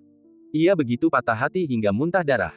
Kalau kamu nggak tulus, gimana kita bisa ngomongin bisnis? Kata Chen Qingyuan sambil menopang dirinya di meja dengan kedua tangannya, lalu berdiri dan berpamitan, ayo pergi. Hei, duduk. Ekspresi Ye Liujun sedikit berubah. Ia segera mengambil gelas anggur bersih, mengangkat teko anggur, dan mulai menuangkan anggur, aku akan menuangkannya untukmu, oke. Yang penting bukan anggurnya, tapi sikap Anda. Karena Anda memiliki sikap yang baik, saya akan duduk dan mengobrol dengan Anda. Chen Qingyuan memperlihatkan senyum yang nyaris tak terlihat di sudut mulutnya dan perlahan duduk kembali di kursinya, ingin mendengar bisnis apa yang dibicarakan Ye Liujun. Ada urusan apa yang ingin kamu bicarakan denganku? Setelah duduk, Chen Qingyuan tidak membuang waktu dan langsung ke intinya. Jangan khawatir, minumlah beberapa minuman dulu. Ye Liujun tampaknya belum tahu cara bernegosiasi. Aku tidak minum. Aku sedang tidak ingin minum. Chen Qingyuan menurunkan alisnya dan menatap minuman di depannya, lalu berkata dengan tenang. Kalau begitu, biar aku yang menuangkan anggurnya. Mendengar ini, nada bicara Ye Liujun menjadi jelas tidak senang. Tidak, Chen Qingyuan tersenyum sedikit. Kau, Ye Liujun terdiam setelah dikonfrontasi. Wajahnya memucat dan ia berkata dengan marah, bertemu denganmu adalah kemalangan terbesar dalam hidupku. Chen Qingyuan berpura-pura tidak mendengar apapun tentang ini, mempertahankan sikap tenang dan elegan, dengan senyum tipis di bibirnya, dan tidak bermaksud untuk menjawab. Jika dia tidak membutuhkan bantuan Chen Qingyuan, Ye Liujun tidak akan pernah rendah hati dan pasti akan membalikkan meja dan mengutuk. Saya menemukan reruntuhan kuno dan ingin bekerja sama dengan Anda. Setelah beberapa saat, Ye Liujun kembali tenang, tidak membiarkan emosinya memengaruhi penilaiannya, dan menyatakan faktor-faktor kunci dari pertemuan ini. Oh. Secercah cahaya melintas di mata Chen Qingyuan, yang tidak disadari orang lain. Ia tampak tenang di permukaan, ceritakan lebih banyak tentangnya. 10 tahun yang lalu, saya pergi ke Bintang Jiwang di timur dan tiba-tiba menemukan tempat rahasia. Setelah berpikir sejenak, Ye Liujun menceritakan pengalamannya, dan menghilangkan bagian-bagian yang penting. Ia hanya berkeliling, menikmati pemandangan, dan mencari sumber daya yang mungkin berguna baginya. Suatu hari, ia melewati daerah terpencil, dan dengan pengalaman serta kemampuan istimewanya, ia menemukan beberapa reruntuhan kuno, yang membuatnya sangat senang. Setelah penjelajahan yang cermat, mereka bahkan tidak dapat mendobrak pintu reruntuhan. Setelah menghabiskan waktu berjam-jam tanpa hasil apapun, saya harus berhenti sementara dan memikirkan cara lain. Setelah mengembara beberapa waktu, dia memutuskan untuk pergi ke Northern Wilderness untuk bertemu dengan Chen Qingyuan dan membahas kerja sama. Mengapa Ye Liujun mencari Chen Qingyuan? Karena menurutnya, Chen Qingyuan adalah musuh bebuyutannya, dan ada kemungkinan besar dia bisa membuka pintu reruntuhan kuno dan memasukinya. Aku bukan dari zaman kuno. Apa kau tidak takut membuang-buang waktumu dengan datang mencariku? Setelah mendengar keseluruhan cerita, Chen Qingyuan mengerutkan kening dan merasa tidak punya solusi. Coba saja keberuntunganmu. Ye Liujun mencoba berbagai cara, tetapi semuanya berakhir dengan kegagalan, tidak akan lama untuk maju mundur, tidak ada salahnya. Datanglah dan biarkan Chen Qingyuan mencobanya sekali. Mungkin itu akan menjadi jackpot keberuntungan. Jika aku secara tidak sengaja membuka reruntuhan kuno, bagaimana kesepakatan ini akan dinegosiasikan?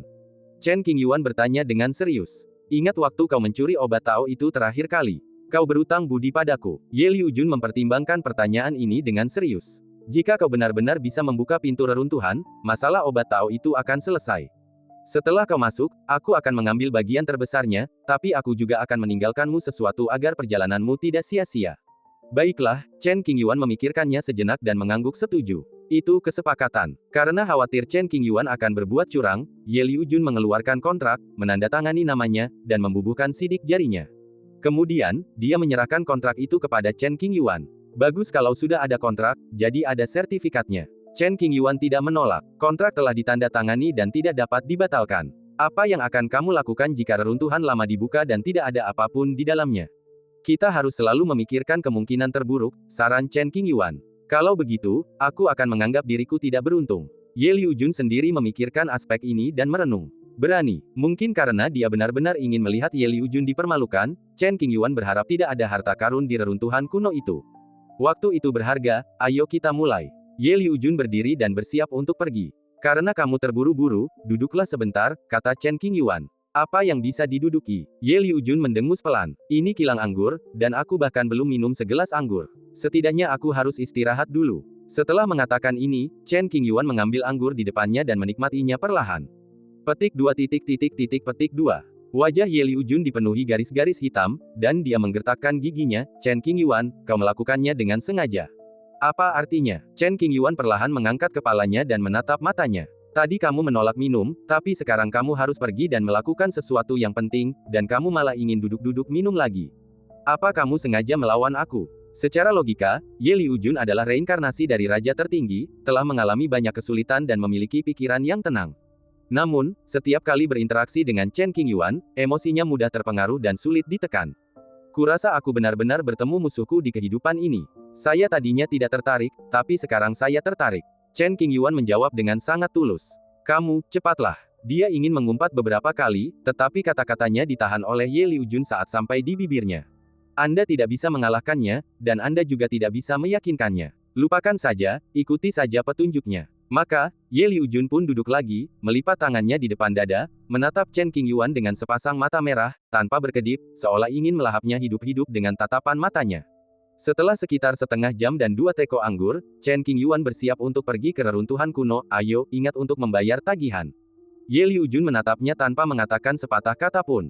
Setelah membayar tagihan, mereka meneruskan perjalanan berdampingan. Target, Timur. Setelah hampir 2 bulan, keduanya tiba di tujuan. Di galaksi Jiwang, ada wilayah terpencil dan tak berpenghuni dengan energi spiritual tipis dan sedikit tanaman. Di mana itu? Chen Qingyuan melirik ke sekelilingnya beberapa kali dan tidak menemukan sesuatu yang aneh. Mari ikut saya. Sejujurnya, Ye Liujun sangat beruntung dan sering menemukan hal-hal baik. Mungkin juga ia memiliki kemampuan luar biasa dan sangat terampil dalam mencari sumber daya dan harta karun. Ye Liujun memimpin jalan dan tiba di kaki gunung yang tingginya sekitar 1000 meter. Berhenti dan hadapi batu besar. Dengan jentikan lengan bajunya, dia meniup batu besar itu. Sebuah gua muncul di balik batu itu. Gelap gulita dan tak seorang pun tahu apa yang tersembunyi di dalamnya. Masuk. Ye Liujun mengatakan sesuatu dan masuk lebih dulu. Chen Qingyuan mengikutinya dari dekat, tetap tenang. Masuklah ke dalam gua sekitar beberapa meter dan Anda akan melihat dinding di ujungnya. Ledakan. Tanpa berkata sepatah kata pun, Ye Liujun meninju dan menghancurkan tembok di depannya. Lalu, sebuah celah angkasa muncul. Melangkah maju dan masuk ke celah itu. Mereka berdua masuk satu demi satu, dan pemandangan di depan mereka bukan lagi gua yang ramai dan gelap, tetapi dunia kecil yang unik. Gerbang batu yang tingginya 10 kaki dan berbentuk persegi itu ditutupi dengan bertonton rune kuno yang mengandung makna mendalam. Setelah menatapnya sejenak, bau waktu dan pembusukan menusuk wajahku. Dunia itu kosong, hanya ada gerbang batu. Setelah mengelilinginya, tak ada yang lain. Buka batasan di gerbang batu dan Anda dapat memasuki reruntuhan kuno. Ye Liujun menegaskan, hebat sekali kamu bisa menemukan tempat tersembunyi seperti itu. Bahkan jika Chen Qingyuan berdiri di depan gerbang batu ini, akan sulit untuk menangkap hukum kuno yang terpancar darinya jika dia menutup matanya. Kemampuan pribadi, Ye Liujun sangat berpengalaman dalam berburu harta karun dan berkata dengan bangga. Saya akan mempelajarinya terlebih dahulu dan melihat apakah ada yang bisa saya lakukan. Chen Qingyuan melangkah maju beberapa langkah, berniat untuk melihat lebih dekat. Gerbang batu itu tinggi, seperti gunung kecil, membuat orang-orang merasa sangat tertekan. Baiklah, luangkan waktumu dan lihatlah. Tidak perlu terburu-buru. Bagaimanapun, Ye Liujun tidak punya pilihan selain berdiri di samping dan minum anggur. Menatap tajam setiap rune kuno pada gerbang batu, Chen Qingyuan awalnya tidak melihat sesuatu yang istimewa, dan dia tidak tahu cara menggunakan teknik formasi. Setelah beberapa saat, saya menemukan sesuatu yang familiar. Sebuah rune kuno, sepertinya aku pernah melihatnya di suatu tempat sebelumnya. Mata Chen Qingyuan terfokus dan dia mencari di lautan kesadarannya. Tak lama kemudian jawaban pun keluar, dan raut wajahnya berubah drastis, memperlihatkan ekspresi terkejut, heran, hormat, dan sebagainya. Dari sini, dapat dilihat bahwa Chen Qingyuan pasti telah membuat kemajuan besar dalam menjelajahi peninggalan kuno ini. Apakah ada cara untuk membukanya? Karena Ye Liujun berdiri di belakang, ia tidak bisa melihat perubahan ekspresi Chen Qingyuan. Ia menunggu sebentar, lalu bertanya dengan ragu-ragu. Saya kira demikian. Perhatian Chen Qingyuan sepenuhnya tertuju pada gerbang batu. Ekspresi kegembiraan terpancar di wajahnya, dan kilatan panas terpancar di kedalaman matanya, berkilauan terang. Ia perlahan mengepalkan tangannya yang menggantung di sisi tubuhnya, dan ujung jarinya sedikit gemetar. Namun, telapak tangannya tertutup lengan baju dan tidak terlihat oleh orang-orang di belakangnya. Mengamati dengan saksama pola jalan kuno di gerbang batu, Chen Qingyuan semakin yakin. Sepertinya ada kekuatan yang bergejolak di tubuhnya, ingin keluar dari matanya untuk melampiaskan emosinya yang gelisah. Apa katamu? Apakah ada cara untuk membukanya? Ye Liujun awalnya tidak peduli, tanpa sadar berpikir bahwa Chen Qingyuan tidak berdaya dan tidak memiliki banyak harapan. Tanpa diduga, Chen Qingyuan benar-benar mengatakan bahwa ia punya solusi. Ekspresinya terkejut, lalu ia gembira. Dia berjalan cepat ke sisi Chen Qingyuan dan bertanya dengan cemas, apakah benar-benar ada jalan? Ye tua, kau sungguh bintang keberuntunganku. Chen Qingyuan memahami arti beberapa rune kuno di gerbang batu, menoleh untuk saling memandang, dan berbicara dengan sungguh-sungguh. Kalau ada yang mau kamu omongin, bilang aja. Jangan coba-coba dekat-dekat sama aku. Ye Liujun merasa ada sesuatu yang salah dan mundur setengah langkah, berbicara dengan hati-hati. Tahukah Anda siapa yang meninggalkan relik ini? Mungkin ingin menggoda Ye Liujun, Chen Qingyuan tidak secara langsung mengungkap rincian spesifik dari reruntuhan kuno itu, matanya sesekali berkilat cemerlang. Pintunya tidak bisa dibuka, bagaimana aku bisa tahu? Kata Ye Liujun dengan sedih, katakan padaku apa yang kau temukan. Jangan lupa, kita sudah menandatangani perjanjian. Markis Yunan. Chen Qingyuan menghadap gerbang batu, ekspresinya berangsur-angsur menjadi serius, dan mengucapkan 3 kata. Apa? Ye Liujun terkejut dan bingung. Markis Yunan, salah satu jenderal di bawah Kaisar Taiwei, Chen Qingyuan menjelaskan secara rinci. Mendengar nama Kaisar Taiwei, raut wajah Ye Liujun tiba-tiba berubah, pupil matanya membesar, tatapan matanya serius, dan tampak ada sedikit kekaguman tersembunyi di dalam matanya. Bahkan sejuta tahun setelah kematian, Anda masih dapat mengendalikan situasi dunia. Pemandangan menakjubkan 17 bintang kekaisaran masih tak terlupakan bagi Ye Liujun. Yang terpenting, salah satu bintang kekaisaran membawa asal-usul pola kekaisaran Ye Liujun dan juga telah ditingkatkan. Setelah memasukinya, seseorang akan mendapatkan banyak manfaat. Untuk dipilih oleh Taiwei dan menjadi jenderalnya, ia haruslah orang yang luar biasa. Bahkan pemimpin tertinggi suku api, yang pernah mendominasi suatu era, tidak akan meremehkannya dan akan sangat mementingkannya.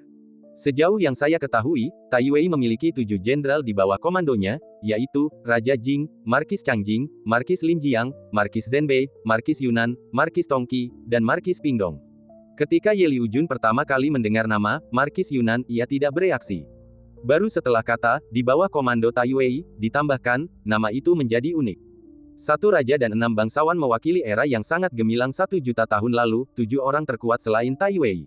Raja Jing, dengan tubuh semi-kaisarnya, memusnahkan klan abadi kuno, meneror surga dan segudang alam. Rakyat lainnya masing-masing memerintah wilayah mereka sendiri untuk menjaga perdamaian. Chen Qingyuan telah membaca banyak teks kuno dan familiar dengan banyak peristiwa dari era Taiwei. Peninggalan kuno ini pasti peninggalan Markis Yunan. Ini sangat penting. Ceritakan lebih banyak tentang hal itu. Ye Liujun tidak begitu jelas mengenai era Tai Wei, tetapi dia sangat tertarik padanya dan menatapnya dengan tatapan yang agak mendesak. Di antara ketujuh pangeran, Markis Yunan adalah satu-satunya perempuan. Chen Qingyuan membahas beberapa gosip tentang Kaisar Tai Wei dan bersedia menjelaskan lebih lanjut. Menurut catatan yang jelas dalam kitab suci kuno, Markis Yunan telah mengagumi Kaisar Tai Wei sejak kecil. Ketika ia dewasa, ia banyak menderita demi mewarisi tahta Markis Yunan. Kaisar hidup selama 100.000 tahun, dan para raja dan pangeran harus memilih pewaris ketika mereka sudah tua. Di akhir era Tai Wei, tibalah waktunya untuk memilih Markis Yunan. Seorang gadis, lahir dari keluarga tukang reparasi rantai biasa, bukan keturunan Markis Yunan sebelumnya. Secara logika, gadis ini tidak memenuhi syarat untuk bersaing memperebutkan gelar Markis. Namun, Kaisar Tai Wei tidak peduli dengan masalah sepele ini dan mengeluarkan dekret kekaisaran, mereka yang mampu akan diberi jabatan. Akibatnya, banyak sekali orang-orang kuat yang datang untuk bersaing memperebutkan posisi Markis Yunan. Ada batas usia yang ditetapkan, dan sisanya tergantung pada kemampuan seseorang. Para senior, jangan ikut bersenang-senang. Potensi kalian sudah terkuras, dan duduk di posisi ini tidak ada artinya. Kita butuh anak muda untuk mengambil alih. Dengan bimbingan dan pelatihan Tai Wei, mereka bisa meraih prestasi dalam waktu singkat. Gadis itu mengalahkan semua lawannya, menyeret tubuhnya yang berlumuran darah keluar dari istana raja, berlutut dengan satu kaki, dan menunggu perintah raja. Bisa, Tai Wei duduk di titik tertinggi istana kerajaan, memandang ke bawah. Tatapannya seolah datang dari langit, menembus lapisan awan dan jatuh ke bumi. Ia mengucapkan sepatah kata, mengakui identitas Markis Yunan yang baru. Pada titik ini, posisi Markis Yunan menyambut pemilik baru. Selama puluhan ribu tahun, ia bekerja dengan tekun dan tanpa bermalas-malasan. Baru pada saat pecahnya perang apokaliptik di akhir zaman kuno, Markis Yunan mengungkapkan cintanya kepada Kaisar Tai Wei. Aku tidak menunjukkannya sebelumnya karena aku tahu aku tidak layak untuk kaisar, dan itu adalah kesempatan langka untuk memilikinya di sisiku. Menurut catatan sejarah tidak resmi, setelah perang penghancuran, Markis Yunan menghilang. Tahun-tahun yang lalu telah berlalu dan tidak akan pernah bisa kembali. Kembali ke kenyataan, di depan gerbang batu reruntuhan kuno, Ye Liujun mengerutkan kening dan bertanya, apa sebenarnya yang ingin kamu ungkapkan? Bertahun-tahun yang lalu, saya mengunjungi istana peninggalan Kaisar Tai Wei, tempat banyak buku kuno disimpan. Sebuah buku kuno dengan jelas mencatat bahwa setelah perang kuno berakhir, Raja Jing menjaga wilayah tengah untuk mencegah klan kuno menimbulkan kekacauan. Markis Changjing menjelajahi laut perbatasan dan mendirikan sebuah prasasti kuno. Markis Zhenbei, Markis Yunan, dan 4 orang lainnya seharusnya menjaga 4 penjuru untuk menjaga ketertiban. Namun, Markis Linjiang mengambil alih tugas Markis Yunan dan menjaga bagian selatan. Mengenai kemana Markis Yunan pergi, dunia tidak mengetahuinya, dan tidak ada penjelasan rinci dalam buku-buku kuno. Chen Qingyuan menganalisis dengan lambat. Mendengar ini, pandangan aneh melintas di mata Ye Liujun, seolah-olah dia telah menebak sesuatu. Menurut spekulasi saya, Yunan Hou mungkin sedang menjaga tugu peringatan Kaisar Tai Wei. Chen Qingyuan berbicara dengan berani dan tidak menyembunyikan apapun. Setelah perang kuno berakhir, sebelum Kaisar Tai Wei jatuh dari jembatan ilahi, ia mengeluarkan beberapa perintah untuk memastikan bahwa situasi dunia akan stabil dalam waktu sesingkat mungkin. Di mata dunia, Tai Wei telah meninggal dan ajarannya telah hilang. Awalnya, para jenderal di bawah komandonya tentu saja tidak mempercayainya dan menantikan kembalinya Kaisar. Namun seiring berjalannya waktu, para jenderal semakin tua dan harus menerima kepergian Kaisar. Sebuah tugu peringatan dibangun dan metode pewarisan yang diwariskan oleh Kaisar sebelum kematiannya ditempatkan di dalamnya. Orang yang menjaga kota itu seharusnya Markis Linjiang. Akan tetapi, Markis Yunan tidak menaati perintah itu, untuk pertama dan terakhir kalinya. Demi bersaing mendapatkan kualifikasi untuk menjaga makam Kaisar, Markis Yunan dan Markis Linjiang bertarung satu sama lain dan bertindak sendiri tanpa menghiraukan saran pangeran lainnya. Mungkin karena Markis Yunan begitu terobsesi, para jenderal menyerah dan menyerahkan tanggung jawab menjaga makam Kaisar. Kaisar, ketika Anda masih hidup, saya hanya bisa melihat Anda dari jauh, tidak berani mendekat sedikit pun, tidak berani mengucapkan sepatah kata hujatan. Setelah kau meninggal, tolong izinkan aku untuk bertindak keras kepala sekali saja, tidak menaati perintahmu, dan bertukar tugas dengan Lin Jiang Hou tanpa izin, hanya untuk menjaga makammu sampai akhir hayatku. Dahulu kala, Markis Yunan berdiri di puncak gunung yang pernah dikunjungi Kaisar, menatap ke kejauhan, membiarkan angin dingin menerpa, sosoknya yang kesepian tampak menyedihkan. Makam Kaisar Tai Wei. Berita ini tak lain dan tak bukan adalah guntur Dewa 9 Hari yang menyambar puncak kepala Ye Liujun, memberinya kejutan besar. Bukan karena pikiran Ye Liujun tidak stabil, tetapi dua kata, Tai Wei, itu luar biasa. Sebelumnya, Ye Liujun pasti tidak akan peduli, karena Kaisar ini dipuji oleh dunia. Lagi pula, dia adalah kaisar terakhir dalam sejarah, dan dia pasti memiliki filter yang sangat dalam. Sejak saya secara pribadi mengalami metode yang ditinggalkan Tai Wei, saya berusaha sekuat tenaga untuk memahaminya, dan baru saat itulah saya menyadari betapa hebatnya metode tersebut. Jika kita tinjau sejarah yang panjang, termasuk masa-masa yang lebih kuno lagi, tidak banyak makhluk seperti Tai Wei. Makam Tai Wei, benda-benda di dalamnya. Ye Liujun merasa gembira, jantungnya bergetar hebat dan dia tidak dapat menahan pikirannya yang gelisah dan gembira. Sejujurnya, Ye Liujun tidak segembira ini bahkan saat ia naik tahta kaisar di kehidupan sebelumnya. Pikiran untuk mencuri harta karun dari makam Kaisar Tai Wei membuatku tak kuasa menahannya. Mata berbinar, bersemangat untuk mencoba. Ekspresi semacam ini tidak memiliki sikap sebagai sosok makhluk agung yang berdiri di puncak. Jangan bermimpi, Chen Qingyuan berkata dengan rasional, ini hanya tebakanku. Lagi pula, kalaupun benar, tempat ini hanyalah tempat peristirahatan terakhir Markis Yunan, bukan makam Kaisar Tai Wei. Tugas Markis Yunan adalah menjaga makam kaisar, jadi makam kaisar pasti ada di dekat sini. Ye Liujun menatap pintu batu di depannya, ingin mendorongnya hingga terbuka. Jika kita melanggar batasan di pintu batu ini, kemungkinan besar kita akan menemukan petunjuk untuk memasuki makam kaisar. Ada sedikit kemungkinan. Chen Qingyuan mengangguk dengan serius. Anda punya cara untuk membukanya, cobalah sekarang. Ye Liujun tidak terlalu tertarik pada peninggalan sang jenderal, dan hanya tertarik pada tugu peringatan Tai Wei. Beri aku waktu. Meskipun dapat dipastikan bahwa ini adalah metode Markis Yunan, Chen Qingyuan masih perlu mempelajarinya dengan saksama, jika tidak maka akan mudah membuat kesalahan. Baiklah, Ye Liujun berhenti mengganggunya dan berharap semuanya akan berjalan baik. Setelah menelusuri asal-usul rune kuno di gerbang batu, tidak akan terlalu sulit untuk menguraikannya. Chen Qingyuan berkonsultasi dengan kitab klasik di lautan kesadarannya, menghabiskan beberapa jam melakukan perhitungan, dan akhirnya menemukan solusi kasar. Dia pernah memasuki istana kekaisaran Tai Wei dan mengukir sepotong pola kekaisaran berdasarkan ingatannya, yang kemudian perlahan-lahan diintegrasikannya ke dalam gerbang batu. Zeng, menggabungkan kekuatan hukum yang memiliki sedikit hubungan dengan Tai Wei, gerbang batu mulai bergetar sedikit, dan banyak rune lama mulai bersinar. Ye Liujun mundur beberapa langkah dan mengamati perubahan di gerbang batu dengan saksama sambil menatap penuh harap. Seharusnya tidak ada kesalahan. Mengandalkan pengalaman dan pemahamannya sendiri tentang Kaisar Tai Wei, Chen Qingyuan memberikan segalanya. Gemuruh, gemuruh. Rune di pintu menjadi semakin terang, bergetar dari waktu ke waktu, menyebabkan gelombang hukum kecil, memaksa Chen Qingyuan dan Ye Liujun untuk memasang penghalang pelindung yang lebih kokoh guna menghindari cedera.